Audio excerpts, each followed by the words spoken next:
السلام علیکم۔ بسم اللہ الرحمن الرحیم۔ سعدی بن صلبہ اپنی قوم سے ملاقات کے لیے اپنے بیٹے زید بن حارثہ کے ہمراہ روانہ ہوئی۔ وہ اپنی برادری کے گھر میں ابھی فروکش ہوئی ہی تھی کہ بنو قیس کے ڈاکوؤں نے لوٹ مار شروع کر دی۔ ان کا تمام مال اپنے قبضے میں لے لیا، مویشی ہانک کر لے گئے اور بچوں کو قید کر لیا۔ ان قیدیوں میں زید بن حارثہ بھی تھے۔ اس وقت ان کی عمر صرف 8 سال تھی۔ وہ انہیں فروخت کے لیے عکاظ منڈی میں لے گئے۔ ایک دولت مند سردار حکیم بن حزام بن خالد نے 400 درہم میں اسے خرید لیا۔ اس کے علاوہ اس نے اور بھی غلام خریدے اور ان سب کو اپنے ہمراہ مکہ مکرمہ لے آیا۔ جب اس سردار کی آمد کا حضرت خدیجہ بنت خویلد رضی اللہ تعالیٰ عنہا کو پتہ چلا تو وہ اسے خوش آمدید کہنے کے لیے اس کے گھر تشریف لے گئیں، کیونکہ رشتے میں یہ اس کی پھوپھی تھیں۔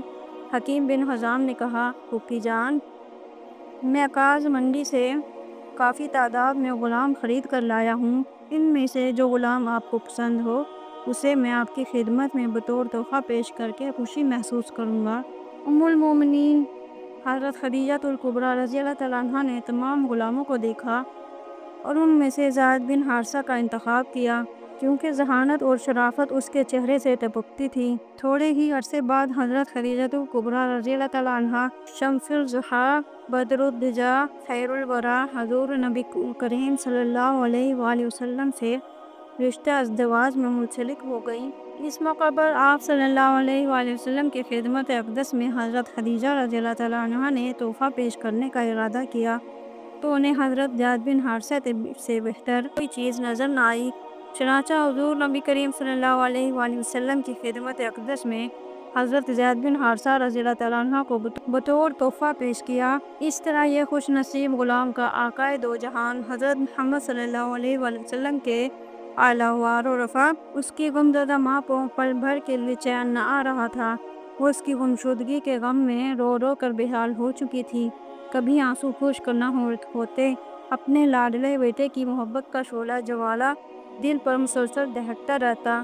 غم و اندوہ کے ایسے محیط بادل چھائے کہ چھٹنے کا نام نہ لیتے۔ ہر وقت اسی سوچ میں پریشان رہتی، کیا میرا لخت جگر زندہ ہے؟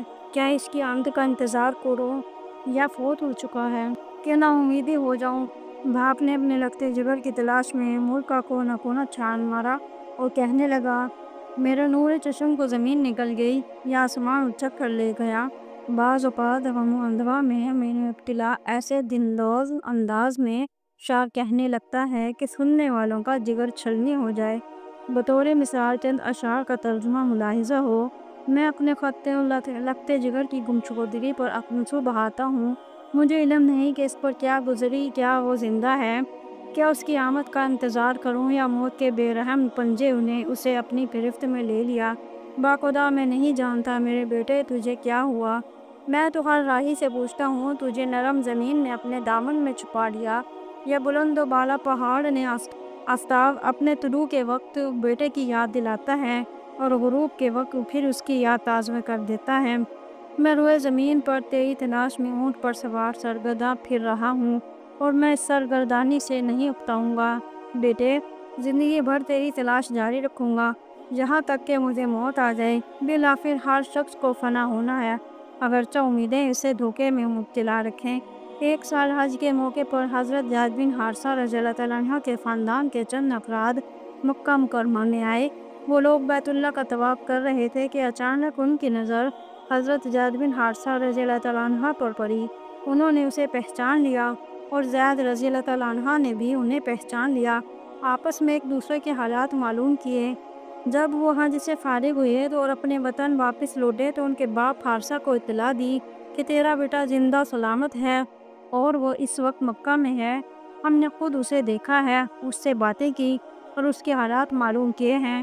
خوشی کی یہ خبر سن کر حارثہ نے فوراً اپنی سواری تیار کی، کچھ نقدی بھی اپنے ساتھ لے لی تاکہ بطور فدیہ ادا کر سکے، اور اپنے بھائی کعب کو ہم سفر بنایا۔ دونوں تیز رفتاری کے ساتھ مکہ مکرمہ کی طرف روانہ ہوئے۔ وہاں پہنچتے ہی رسول اکرم صلی اللہ علیہ وآلہ وسلم کی خدمت اقدس میں حاضر ہو کر عرض کی، آپ بیت اللہ کے ہمسایہ ہیں، مانگنے والوں کی جھولیاں بھر دیتے ہیں، بھوکوں کو کھانا کھلاتے ہیں، بے کسوں کی فریاد سنتے ہیں۔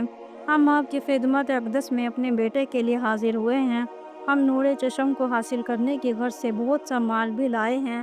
واللہ ہم پر کرم کیجیے، آپ اس کی جو قیمت لینا چاہیں ہم بخشی دینے کو تیار ہیں۔ رسول اکرم صلی اللہ علیہ وسلم نے ان کی باتیں سن کر ارشاد فرمایا، کون ہے تمہارا بیٹا جس کا تم مطالبہ کر رہے ہو؟ عرض کی، آپ کا غلام زید بن حارثہ۔ آپ صلی اللہ علیہ وسلم نے فرمایا کہ میں تمہیں ایک ایسی تجویز دوں جو فدیہ سے کہیں بہتر ہو؟ دونوں نے تعجب سے پوچھا، وہ کیا؟ آپ صلی اللہ علیہ وسلم نے فرمایا، میں اسے تمہارے سامنے لاتا ہوں، اگر وہ تمہارے ساتھ جانا پسند کرے تو اسے اختیار ہے، بڑی خوشی سے لے جائیں، میں اس کے بدلے کچھ بھی نہیں لوں گا، لیکن اگر اس نے میرے پاس رہنے کو ترجیح دی تو پھر میں اسے تمہارے ساتھ جانے پر مجبور نہیں کروں گا۔ یہ تجویز سن کر دونوں خوشی سے بولے، آپ نے عدل و انصاف کا حق ادا کر دیا، ہمیں آپ کی تجویز منظور ہے۔ رسول اللہ صلی اللہ علیہ وسلم نے حضرت زید رضی اللہ عنہ کو بلایا اور دریافت کیا، یہ دونوں کون ہیں؟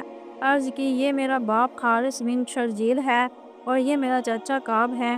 آپ صلی اللہ علیہ وسلم نے فرمایا، میری طرف سے تمہیں اختیار ہے، ان کے ساتھ چلے جاؤ یا میرے پاس رہو۔ حضرت زید بن حارثہ رضی اللہ عنہ نے یہ فرمان سنتے ہی بغیر کسی تردد کے عرض کی، حضور میں تو آپ کے ساتھ ہی رہوں گا۔ باپ نے بیٹے کے منہ سے یہ کلمات سنے تو کہا، زید بڑے افسوس کی بات ہے، کیا تو اپنے ماں باپ پر غلامی کو ترجیح دیتا ہے؟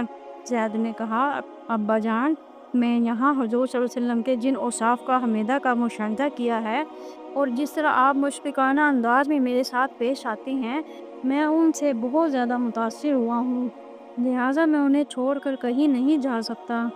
جب رسول اکرم صلی اللہ علیہ وسلم نے زید بن حارثہ رضی اللہ عنہ کا یہ انداز دیکھا اور اس کی طرف سے والہانہ محبت سے مظاہرے کا مشاہدہ کیا تو آپ صلی اللہ علیہ وسلم بہت خوش ہوئے، جلدی سے اٹھے، اس کا ہاتھ پکڑا اور سیدھے بیت اللہ تشریف لے گئے۔ سرداران قریش کے سامنے باآواز بلند ارشاد فرمایا، اے خاندان قریش، گواہ رہنا، یہ میرا بیٹا ہے، یہ میرا وارث ہے اور میں اس کا وارث ہوں۔ یہ اعلان سن کر حضرت زید کے چچا اور باپ حیران ہوئے اور خوش بھی۔ بہرحال یہ سن کر وہ اپنے گھر روانہ ہوئے۔ اس دن سے زید بن حارثہ زید بن محمد صلی اللہ علیہ وسلم کے نام سے پکارا جانے لگا۔ حضرت صلی اللہ علیہ وسلم کے اعلان نبوت کے بعد حضرت زید کو زید بن محمد کے نام سے پکارا جاتا رہا، یہاں تک کہ قرآن مجید میں اللہ تعالیٰ کا یہ حکم نازل ہوا، ادعوہم لآبائہم۔ اس حکم خداوندی کے نزول کے بعد آپ کو زید بن حارثہ کے نام سے پکارا جانے لگا۔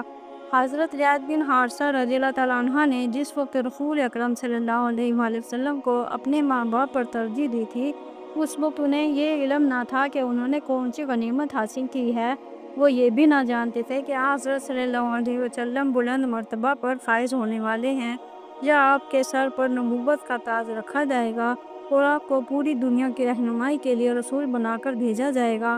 انہیں یہ کبھی خیال تک نہ تھا کہ ایک دن ایسا آنے والا ہے جس میں آسمانی حکومت روئے زمین پر قائم ہوگی اور خطہ ارض کو عدل انصاف اور امن و سکون کا گہوارہ بنا دے گی، اور انہیں اس عظیم سلطنت کے عالیشان محل کی پہلی اینٹ بننے کا شرف حاصل ہوگا۔ بلا شبہ یہ اللہ تعالیٰ کا کرم ہے، وہ جسے چاہے عطا کرتا ہے اور اللہ بڑا ہی فضل و شرف والا ہے۔ حبیب کبریا صلی اللہ علیہ وسلم کو اپنے ماں باپ پر ترجیح دینے کے واقعے کو ابھی چند ہی سال گزرے تھے کہ اللہ تعالیٰ نے اپنے پیارے نبی صلی اللہ علیہ وسلم کو توحید خالص اور دین حق کا پیغام دینے کے لیے رسالت کے عظیم منصب پر فائز کر دیا۔ زید بن حارثہ رضی اللہ عنہ خوش نصیب انسان ہیں جو سب سے پہلے آپ پر ایمان لائے، بھلا اس سے بڑھ کر کوئی شرف انسانی ہو سکتا ہے جس کے حصول کے لیے بڑھ چڑھ کر کوشش کی جائے۔ حضرت زید بن حارثہ رضی اللہ عنہ کو رازدان رسول اور کسبہ سالار لشکر اسلام بننے کا اعزاز حاصل ہوا اور مدینہ منورہ میں حضور صلی اللہ علیہ وسلم کی نیابت کا عظیم شرف بھی ان کے حصے میں آیا۔ جبکہ آپ ایک غزوہ میں شرکت کے لیے مدینہ سے باہر تشریف لے گئے تھے۔ جس طرح حضرت زید بن حارثہ رضی اللہ عنہ نے نبی کرم صلی اللہ علیہ وآلہ وسلم کے ساتھ والہانہ محبت کا مظاہرہ کیا، اسی طرح آپ صلی اللہ علیہ وآلہ وسلم نے بھی ان سے شفقت بھرے انداز سے پیش آئے اور انہیں اپنے خاندان کا ایک فرد بنا لیا۔ جب کسی مشن کے لیے حضرت زید بن رضی اللہ تعالیٰ عنہ روانہ ہوتے تو آپ صلی اللہ علیہ وآلہ وسلم ان کے لیے دعا کرتے۔ جب اس مشن سے واپس لوٹتے تو آپ دلی مسرت کا اظہار کرتے۔ ام المومنین حضرت عائشہ صدیقہ رضی اللہ تعالیٰ عنہ حضرت زید بن رضی اللہ تعالیٰ عنہ کا رسول اکرم صلی اللہ علیہ وآلہ وسلم کے ساتھ ایک ملاقات کا منظر بیان کرتے ہوئے فرماتی ہیں، ایک دفعہ حضرت زید بن حارثہ رضی اللہ تعالیٰ عنہ ایک سفر سے واپس مدینہ منورہ آئے۔ رسول اکرم صلی اللہ علیہ وآلہ وسلم میرے گھر تشریف فرما تھے۔ انہوں نے دروازے پر دستک دی۔ آپ صلی اللہ علیہ وآلہ وسلم جلدی سے دروازہ کھولنے کے لیے اٹھے۔ دروازہ کھولا تو سامنے زید بن حارثہ کو کھڑے دیکھ پایا۔ آپ کی خوشی کی کوئی انتہا نہ رہی۔ انہیں گلے لگایا، ماتھا چوما، باخدا میں نے پوری زندگی اس طرح کسی صحابی کو خوش آمدید کہتے ہوئے نہیں دیکھا۔ اس لیے حضرت زید بن حارثہ رضی اللہ عنہ مسلمانوں میں حبیب رسول صلی اللہ علیہ وسلم کے نام سے معروف تھے۔ 8 ہجری میں اللہ تعالیٰ نے اپنی حکمت بالغہ سے چاہا کہ رسول اللہ صلی اللہ علیہ وسلم کا اپنا ایک جان نثار اور اولاد کی طرح پیارے صحابی کی جدائی میں مبتلا کر دے۔ ہوا یہ کہ حضرت صلی اللہ علیہ وآلہ وسلم نے حضرت حارث بن عمیر رضی اللہ تعالیٰ عنہ کو ایک خط دے کر شام بصری کی طرف روانہ کیا تاکہ اسلام کی طرف دعوت دی جائے۔ جب حضرت حارثہ رضی اللہ تعالیٰ عنہ یہ خط لے کر اردن کے مشرق جانب مقام موتا پہنچے تو وہاں امیر غسانہ شرجیل بن عمرو آپ کے سامنے آیا اور انہیں گرفتار کر کے قتل کر دیا۔ یہ اندوہناک خبر سن کر حضور صلی اللہ علیہ وآلہ وسلم کو بہت زیادہ صدمہ ہوا۔ 3000 مجاہدین پر مشتمل لشکر جنگ موتا کے لیے روانہ کیا اور اس لشکر کا سپہ سالار حضرت زید بن حارثہ رضی اللہ عنہ کو مقرر کیا۔ ارشاد فرمایا کہ اگر زید شہید ہو جائے تو جعفر بن ابی طالب کو لشکر کی قیادت سونپ دی جائے، اور اگر جعفر شہید ہو جائے تو عبداللہ بن رواحہ رضی اللہ تعالیٰ عنہ کو قائد لشکر بنایا جائے، اور اگر اسے بھی شہید کر دیا جائے تو پھر مجاہدین اسلام اپنے میں سے جسے بہتر سمجھے اپنا قائد بنا لیں۔ لشکر اسلام اللہ کا نام لے کر روانہ ہوا۔ اردن کی مشرق جانب معاون کے مقام پر پہنچا تو شاہ روم 1 لاکھ فوج کے لے کر مقابلے میں اترا اور اس کے ساتھ مشرکین عرب میں سے 1 لاکھ افراد شامل ہو گئے، اور یہ لشکر خیمہ ٹھونک کر مسلمانوں کے مقابلے کھڑا ہوا۔ مسلمان معاون کے مقام پر 2 راتیں آپس میں مسلسل مشورے اور جنگی نقطہ نظر سے منصوبہ بندی کرتے رہے۔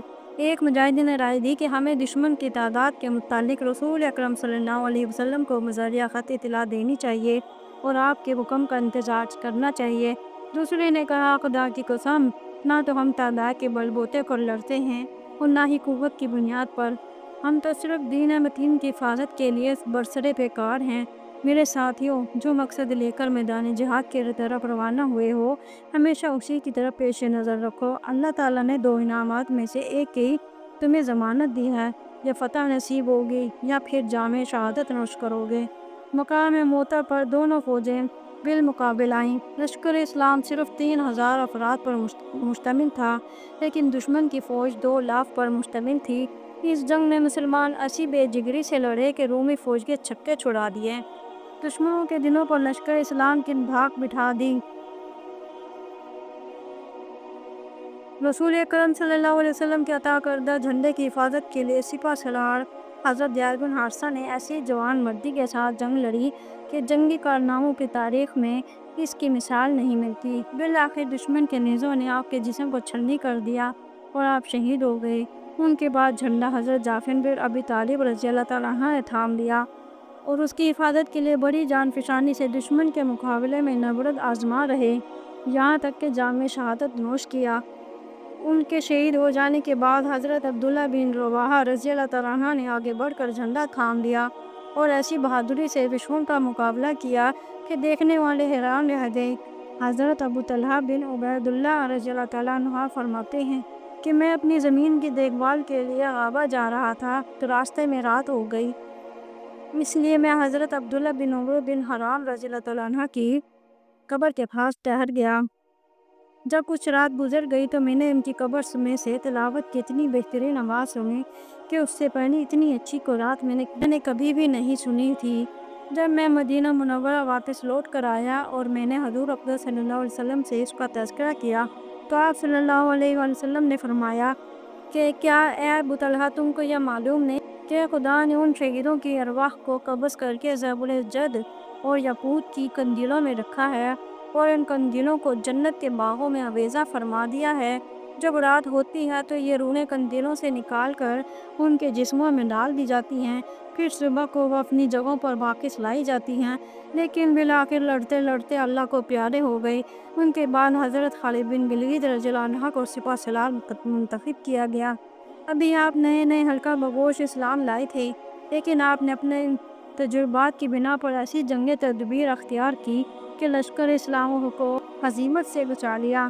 موتا کی خبر رسول اکرم صلی اللہ علیہ وسلم کو پہنچی اور لشکر اسلام کے 3 سپہ سالاروں کی شہادت کا علم ہوا تو آپ صلی اللہ علیہ وسلم اتنے غمگین ہوئے کہ اس سے پہلے کبھی آپ کو اس طرح حالت غم میں نہیں دیکھا گیا، اور آپ خبر سنتے ہی فوراً طور پر تعزیت کے لیے ان کے اہل خانہ کے پاس گئے۔